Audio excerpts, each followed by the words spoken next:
Good evening, Gills fans. Welcome back to Gills in the Blood TV. It is match preview time. Thursday night, myself and the returning boss we've not seen for a little while. Quiet week. No games, so not a lot to talk about in terms of off-field activities. So, a quick look back at what has been going on. And then preview Saturday. We travel to Highbury to take on Fleetwood, who people are just starting to talk up as an outside bet for the playoffs. So, it will be a tough game, but we'll get to that in a bit. Good win last week, wasn't it, briefly, because I've not seen you since. Yeah, I listened to it on the iFollow. By all means, it wasn't a classic, but I think Wickham had more jobs. I think we had the clearer ones. Yeah, aside from the one right at the end. Yeah. When Tomas made two big saves, but we'll talk about that in a little while. Yeah, but yeah, I said exactly the same. It weren't. Yeah, smashed him in the fore, and the next one smashed him in the knee or the shin, I think. So, but I think I said on Monday he's kept it out. That's what he's paid to do. I don't care how he keeps it out, so as long as he does. Yeah, not a pretty goal, but it's not. You don't get more goals for the score. I think I said exactly the same. Exactly. Yeah, you don't get bonus points for artistic impression, and it was. I think I quoted Matt Phipps's tweet, and he said, "Oh, neither team looks like they did have one really good chance, didn't they? Just before we scored, the one where he thought he was offside, the lad coming from right back and scooped it over the bar." And Matt Phipps tweeted and said, "It don't look like any team's going to score." And then seconds later, we popped up with a winner, which was great. And Brandon Anlin was involved again, which was really good. It's been really good lately. Yeah, and it's pleasing to see. But massive March, that is the headline back of Thursday's Medway Messenger. 6 games this month. I put a poll out today. 6 games, 4 against sides in the bottom 5. I put mine on there. I said I think we'll get 11 points out of 18 available. What did you... I think I went for 8. So you was in the same bracket as me then? What did I do? I did 0 to... It's 7 to... 0 to 6, 7 to 12 and 13 to 18. Yeah. Early on it was like, there was loads doing 13 to 18. I don't know if that was wind-up votes or stuff like that. But yeah, I think most people are going in that middle. I can't remember exactly what the breakdown was. I did that league predictor thing that Bury Me in Exile tweeted out the other day, and I had us down to finish 13th, I think, with 56 points, which I think is similar points. That was my prediction at the start of the season. I said 11, so yeah. Now, but I'd take anything from probably 16th, 17th upwards, as long as it doesn't have to go to the last day like a couple of years ago, then we'd be fine. I think we've got plenty. There is a question and answer session that's coming out Saturday that I recorded last night, and that was one of the big questions from a lot of people is, where are we going to finish? Can we stay up, etc.? But we'll move on now to back to this massive march. The Gills are 5 points above the bottom 4, but 4 points from mid-table. Yeah. So congested in the middle. With 12 games left, it's crunch time. We could invariably finish anywhere from 11th to getting relegated, depending on how the next month goes, and it will have a lot. It'll have a big say on where we do finish ultimately. I think because we play 4 of the bottom 5 at home, don't we? Yep. Oxford's coming up. Bristol Rovers straight after, innit? Yeah, on a Tuesday. Rochdale and Shrewsbury still at home, I think. We do tend to struggle against teams around us, don't we? And they're the games I think are going to be key. But yeah, definitely. And I think our home form will have a big say. And historically, it's not been great over the last few years, but I think there's really positive signs in the win against Scunthorpe, the win against Wickham. And I think, and I'm going to put this out there, and it might be controversial, I think since Gabriel Zakuani's not been inside, we've looked a lot more solid defensively. Maybe it's just coincidence, maybe it's to do with lack of quality of opposition, but the only goals we've conceded were 2 corners and 2 penalties against Sunderland. Yep. Aside from that, we kept 2 clean sheets, and I think, by all accounts, Max Amar and Conor Ogilvie have been immaculate in both of them games. I think I texted you the day it came out about Zakuani and said, are we going to get relegated with 1 centre-back, didn't I? I think, yeah, there was a little bit in a group chat with James and Reese as well, and I think everyone was worried. And I think, I'm not blowing my own trumpet, I mean, because it's easy with hindsight, but I said I didn't think it was as a big a deal as everyone was perhaps saying. And it would have been a bigger deal last season, I think. Yeah, but only because we were better defensively last season anyway. But so this year, but 3 games since, 2 clean sheets, 2 wins, and we lost to a team that's second that's probably going to get promoted either automatically or through the playoffs, you'd imagine. Little bit about Tarvon Campbell. So that's another one of the new additions who's made a positive impact. Last 20 minutes last week, come on for the top scorer, Tom Eves. So that's big shoes to fill. He's on the pitch when we scored a goal. I'm not saying he's had a direct impact, but it's good to see him come in. I was very surprised at that, because at 0-0 I thought maybe we're going to take a point now. Yeah, you'd think maybe you could have gone in there and gone with another midfielder, like a Riley type or something like that. But fair play to Steve Lovell, because he's taken a bit of stick from us and from lots of fans over the last few months. But fair play for being positive and trying to twist rather than stick. inside we have a few bits, but we're going to do a little in focus on this man coming up on your screen.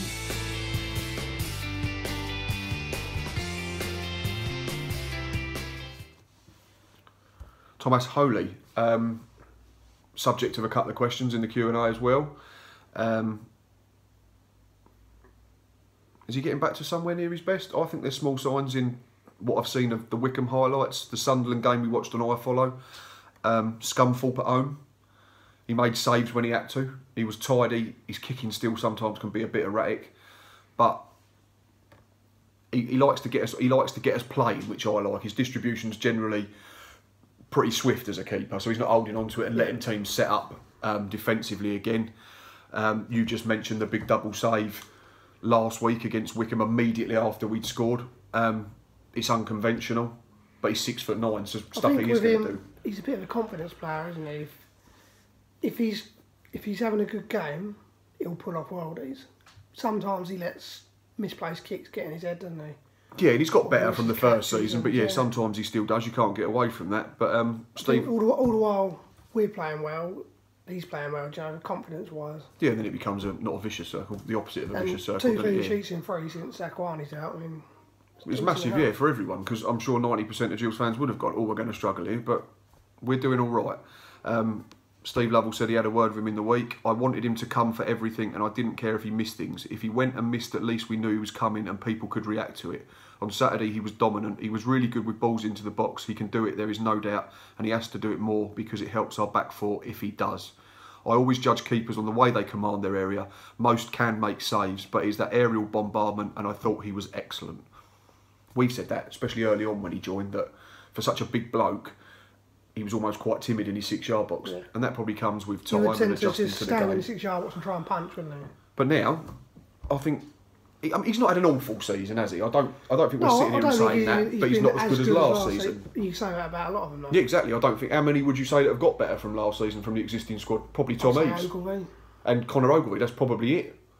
If you go through, Luke O'Neill went backwards. He's getting back again. He's another one that's making small steps in the right direction with a run of games. Barry Fuller wasn't there.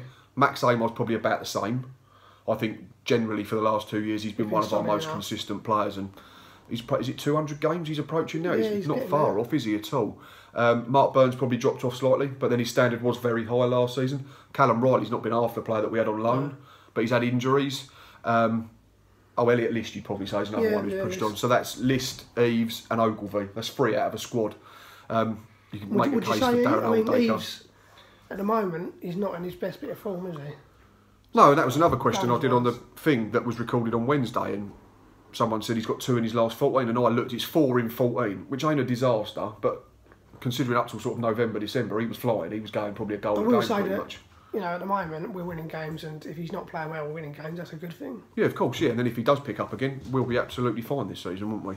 But in terms of Tomas Holy, getting back to his best, good saves at the weekend, good saves in the Scunthorpe home game. Just seems to be having that little bit of luck at the moment, where if he sticks a boot out, he's saving it, whereas before it might have trickled under his boot. Or yeah, and that comes with, like you said, we're playing well, so then you earn your own luck and you tend to get a bit more. And whereas Tomas Eaves at the moment, everything that was going in's either hitting the post or going just over, but he only needs 1 more to go in, and suddenly he's got, what, 3 in his last... He's going to hit 20 goals this season. You'd imagine so, yeah. I'd be very disappointed if he didn't now.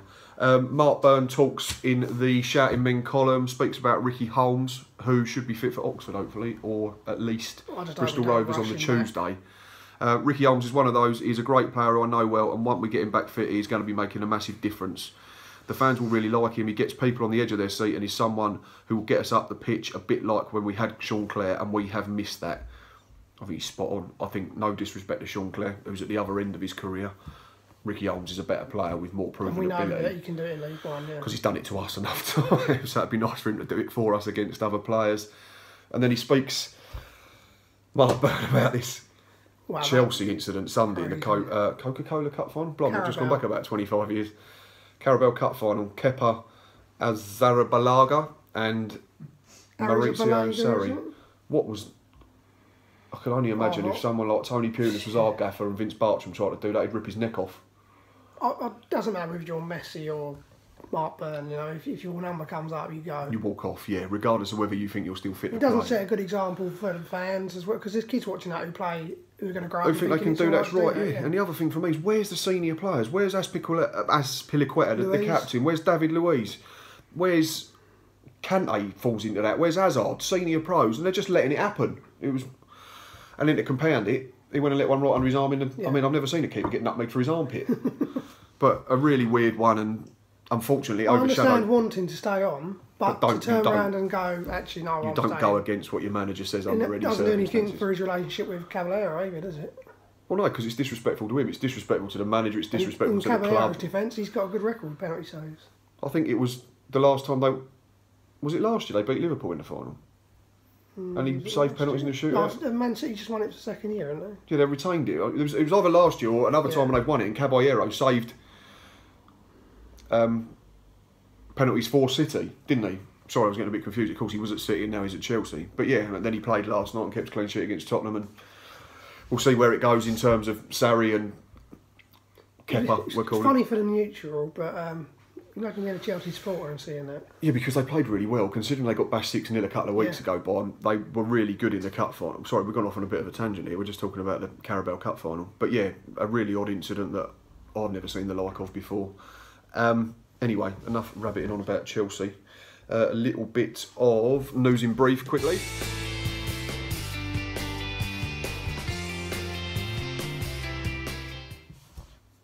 Ex-Gil striker Cody McDonald sadly ruled out for the rest of the season. I wonder why he wasn't involved last week, considering they've got no players. They're literally putting children on the bench. I think 15 and 16-year-olds. They had 4 substitutes last week for their game. Cody's been ruled out with an ACL injury, so you probably ain't going to see him now till nearer Christmas. No. Which is a real shame, because we spoke to him, didn't we, a couple of months ago, and he was really upbeat, and he was just hitting the ground running a little bit. He's 3 and 11. I think he had 3 in his first 7, so a real shame for Cody. So get well soon.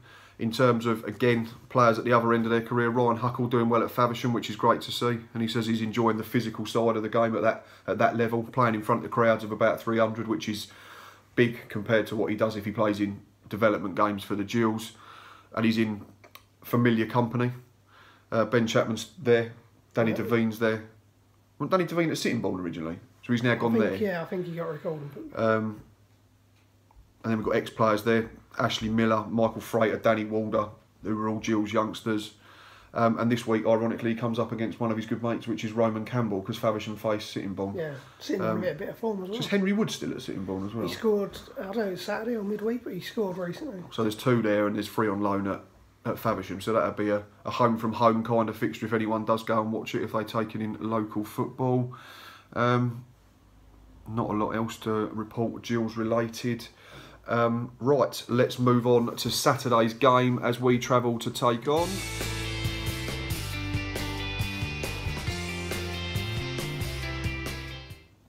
we're off to Highbury, not that Highbury, the other Highbury, not the Highbury that's not there anymore, that's now called, is it Highbury Court? I think it might be. Off to face Fleetwood, who currently sit just outside the playoffs. Their form's in and out though, I had a look. We'll do what I usually do. Last 6 in the league, they've taken 12 points from 18, so 4 wins and 2 defeats. So they've gone win, lose, win, lose, win. So in us, it's slightly less. It's 8 points from 18, which is 2 draws, 2 wins and 2 defeats. I'm pretty sure I say that every week at the moment. It's 2 draws, 2 wins and 2 defeats. Not bad though. No. No, you're taking 8 from... And obviously, yeah, you're taking just under half. You're going to be absolutely fine. On the road, 7 from 18 from the last 6. So again, not a drama. 2 wins, 3 losses and 1 draw. And they at home are 7 from 18 as well. So they are 2 wins, 3 losses and a draw. So home and away, the last 6 mirrors each other. Weirdly, for a side that's nearly in the playoffs, their longest winning run this season is 2 games, which they've done twice. Which means they probably haven't lost more than so they go in a row. Like that, effectively, all the way through, and then chuck in the odd draw. They've done that twice. Ours is 3, but we've only done that once, and then I think we've done 2 a couple of times as well, haven't we? Can you name the 3? 2 of them are home games, weren't they? No, I think those were all away games. Oh. Bristol Rovers, Slough and Scunthorpe, back in December. I forgot all about Slough. It was a long day. You went there and all? Yeah. Must have been good. 2 wins in 3 after none in 5. That's us, and they are 4 wins and 4 defeats from their last 11. So again, it indicates to which Fleetwood may turn up. Looking at their squad, they're very, very good. There's a lot of good players. 2 or 3 seasons ago, we barely knew anyone now. In terms of Joey Barton using links to the Premier League, Ryan Taylor, Dean Marnie, massive experience. They've got Louis Coyle in from Leeds, is it, on loan, who's been there second season. They're doing really well. I know, is it Ben Natman, who does COD vlogs on YouTube, which is a good little channel.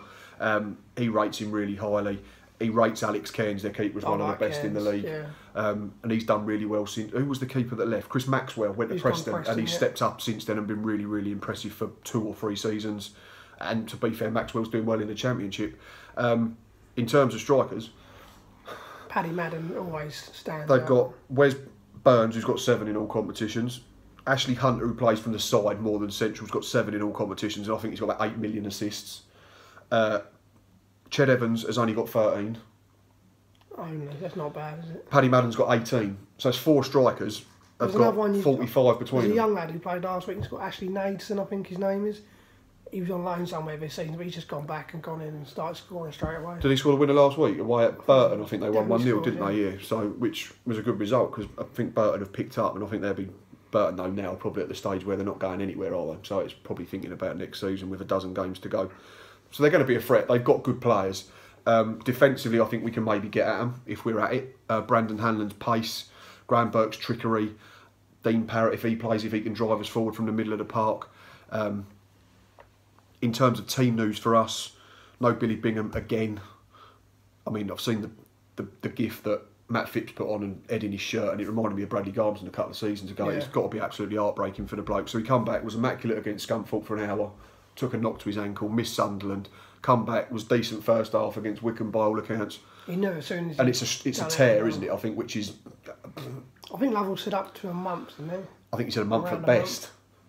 But for me, Billy Bingham, knowing how he is, I'm not sure we'll see him again this season, unfortunately. And then you start asking questions, will we see Billy Bingham again? Because I think I tweeted last weekend, unfortunately, he's another Aaron Morris. He's very good when he plays, but he don't play nearly enough. But fingers crossed, he can get himself back before the end of the campaign, and it'd be great just to see him get a run of games, because he is decent when he plays. No Zakwani, no Alex Lacey and no Ricky Holmes. Both should be available for either Oxford/Bristol Rovers in a week or so, which would be nice. The 11 I've kept the same, aside from Billy Bingham comes out and Dean Parrott goes in. It personally, looks like... I'd go Oldacre, but obviously he will go. I think Parrott. Steve Lovell has said that Dean Parrott is going to play. He's played himself into contention, and in terms of a bench, I'd go Tom Adler. I'd put Bradley Garbson on there, but I don't think he will. We don't know what's happened with him, do we? Aaron Simpson's injured as well now, so we surely have to put a defender on the bench. So I'd have Hadler, Garbson. Nothing's come out about Garbson yet, has it? No, and he keeps putting cryptic stuff up on Instagram stories about, biding your time and stuff like that. But he does that anyway, so that's not saying that anything's happened, anything untoward. Jules haven't mentioned anything about him being injured, but you'd think you'd have a defender on the bench, surely. We've still not mentioned that Aaron Morris has gone, so... That's true. Officially. And if anyone knows whatever happened to Aaron Morris... I did tweet, and I tagged him in it. I don't think he's on Twitter anymore. I think he's just probably deleted the app. My bench would be Thomas Hadler, Bradley Garbson, Callum Riley, Darren Oldacre, Regan Charles Cook, Tarvin Campbell and Elliot List. Yeah, you wouldn't change it, would you? But I can't see Bradley Garbson being on there, so you'd imagine it might be a Josh Rees or someone. Yeah, he was due back this week, wasn't he? I think he's been training for a week or so now. So, and in terms of the burning question, prediction time. 1-0 Jules. And I'm feeling a surprise goal scorer. Maybe a Barry Fuller. Oh no, what's happening? Barry's going to bash one in for 45 yards. I'm not quite as optimistic. When I did that predictor table, I think I had us to beat Fleetwood, because we've won the last 3 and we've only conceded once against them in the last 3. We beat them 3-0 at home this season. Yeah. We beat them... Yeah, it was surprisingly poor against us at 2-1 at home last season. Was that the game where Madden scored and then Madden scored an own goal? We got given to Tom Eves and then he scored a penalty in the last minute. And we beat them 2-0 up there last season as well, didn't we? Just before Christmas, I think. Yeah. Eves and O'Neill scored a good goal in that game. But then I think the 4 before that we didn't get anything. So it's which Fleetwood turns up and how this run goes. So it'd be nice if we can make it 4 without defeat or 4 wins on the bounce. I've said 1-1, and I am predicting a Brandon Hanlon to bag another goal. I was talking about him on Twitter today, and I think I was speaking to, is it Joe Collett Trump, saying about the Burton game at home, and I've never willed a player to score a goal more, and it just, I think if he'd been out there all day, it wouldn't have gone in. He could have had a hat-trick on any other day, at the bar, the post. I think the keeper made a one-on-one, didn't he? Then the keeper made a good save that Tom Eves scored. And poor old Brandon probably come off thinking, what have I done here in a previous life? Because Evesy come on after half hour and bagged 2 from 2 chances, didn't he? I think I've said to you a couple of times, he really reminds me of Elliot List from last season. Yeah, it's going that way. He's in and around the first team regularly for probably the first time in his career. And he just needs a couple of goals. Like, that's it, yeah. List has gone from strength to strength. But he's probably just behind Listy in terms of this is his first season in Football League. Yeah. Playing regularly, whereas... But again, similar to List last season, he's either out wide or he's in the middle. That's it. So again, get a run of games in the same position, and you start to get used to playing with Tom Eves. You get used to having Graham Burt behind you. And I think we spoke on Monday about continuity, and we've not made more than 2 changes in the side for the last 3 or 4 or 5 games, which is great to see. The transfer signings have had an impact. The only 2 teams we've lost to since then are 2nd and 3rd in the league. I think we'd be absolutely fine. I don't want to get ahead of myself, and I'm not saying we're going to do like a playoff chance. Providing we do all right against these teams below us, then we'll be fine. Invariably, if one of us is right Saturday with our predictions, and then we can take 4 points from the 2 home games, we're pretty much there, aren't we? So say, worst case scenario, we drew Saturday. That gives us 40. And then say we win one and draw one. We've got quite a rubbish record against Oxford, haven't we? We drew with them last season at home 2-2. I think Wilco scored a late goal in that one. That was over Christmas last season. Right. And so if we win 1 and draw 1 of them, that's 5 points from the next 9. That's 44 points. You'd imagine we can find 6 from the last 9 games. It'd be nice to have a quiet last month, wouldn't it? Or 3 or 4 games at least, but this is Gillingham, so we won't get too excited. Anyway, we've rabbited on long enough about the Carabao Cup final and other stuff. Keep an eye out Saturday for the question and answer session, which was recorded before this, so it's probably confusing because you're listening to stuff in this vlog that I've spoken about in a vlog that's already been recorded but won't come out for another 2 days. Simples. Thanks for doing all you do. As always, liking, retweeting, sharing and all that. Please keep subscribing to the channel, and until next time, up the Gills.